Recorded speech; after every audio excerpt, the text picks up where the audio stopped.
Alright, so now that the dust has settled with the landing of the new Visions of Eternity expansion, I have gotten to mess around again with my Evoker. Now, the Evoker is essentially the elemental Disney princess. You get to choose from various small woodland creatures to come to your aid at your moments of need. Water is, of course, Moana. Earth is Tiana, because the frog.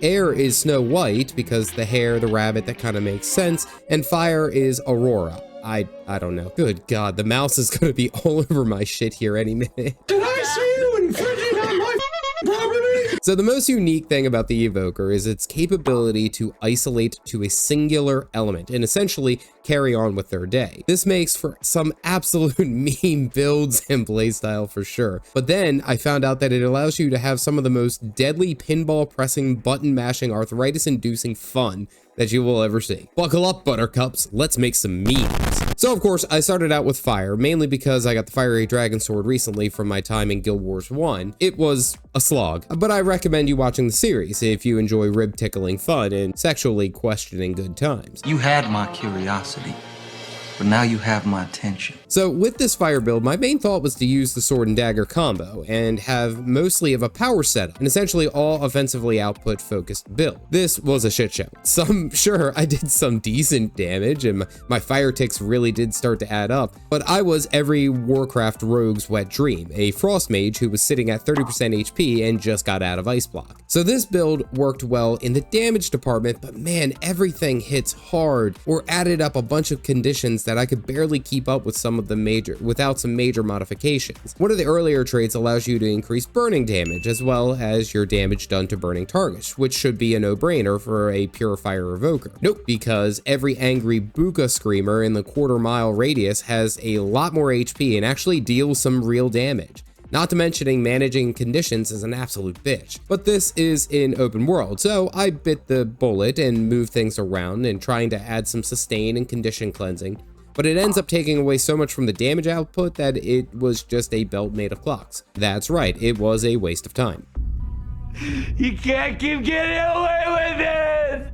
Okay, so perhaps the sword wasn't it. Let's go with a little bit more of a practical weapon in the scepter. And this is immediately where I saw the most improvement. The range helps for sure, but almost on cooldown, I am able to rain down Dragon's Teeth like I just uppercut Smaug. The ticking fire damage is great, the direct damage is great, I can kite a lot better. Oh my God. It's like I knew that this would be amazing. Surely this build would work in PvP. This build was utter shit in PvP. Not only is PvP all over the damn place currently, but everything moves so damn fast that I cannot stack enough burning damage to do anything meaningful because, well, duh, I only have one condition to deal. Well, after realigning my jaw after getting a couple of right crosses, I moved on to the most troll spec, which was the Earth Evoker. All right, this is stupid. This whole build is stupid. It should never be done, and that's why I did it anyway. The Earth Evoker is straight up trolling in the highest degree.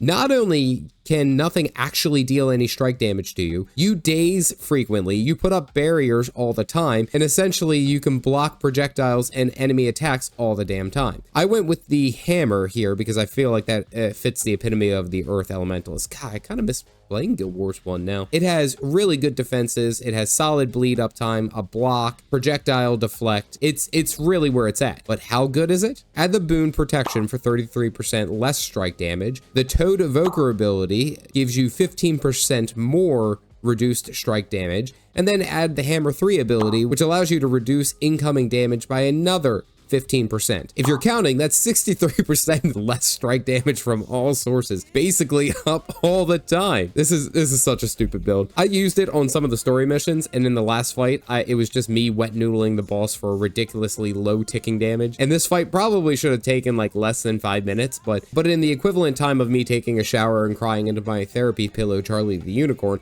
I finally got this boss down. Whittled down step by step. Good God.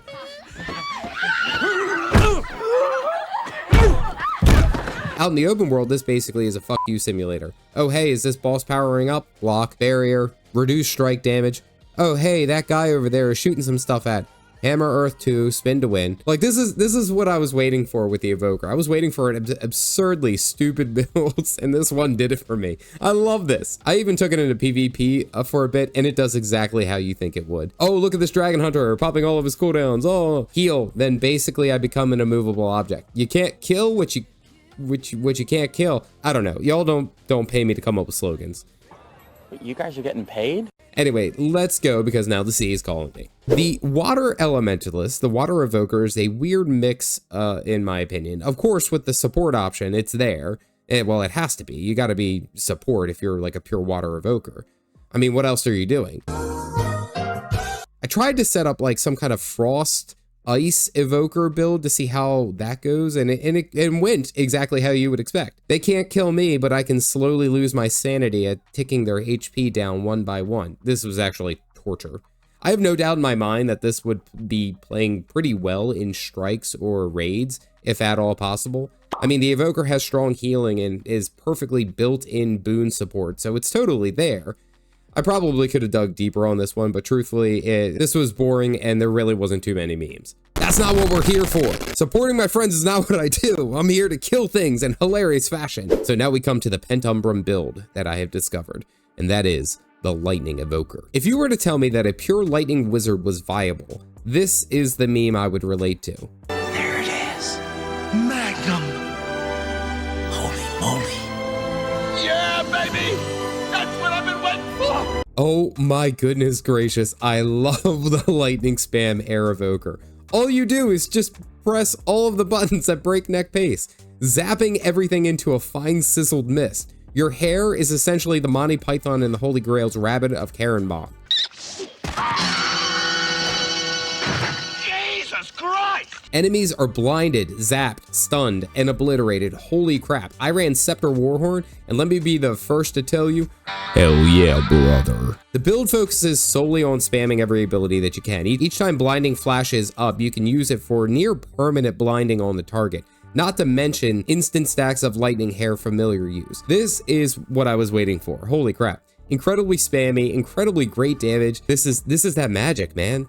I take on groups of inquests, I take on giant mobs, even meta events with ease. I ran air and water trait lines here because I basically really didn't get a ton of benefits out of either fire and arcane. I mean, arguably I could have gone arcane and it probably would have worked in the open world, but slapping everything here with the proverbial fist of lightning juices, it just takes the cake. I thought if this build did so good in open world, then it certainly will do amazing in PvP. The answer, of course, is, well, kinda. The PvP for a Lightning Wizard is very much zap as much as you can before you die. But you do get some funny interactions, like with this Daredevil, I just obliterated.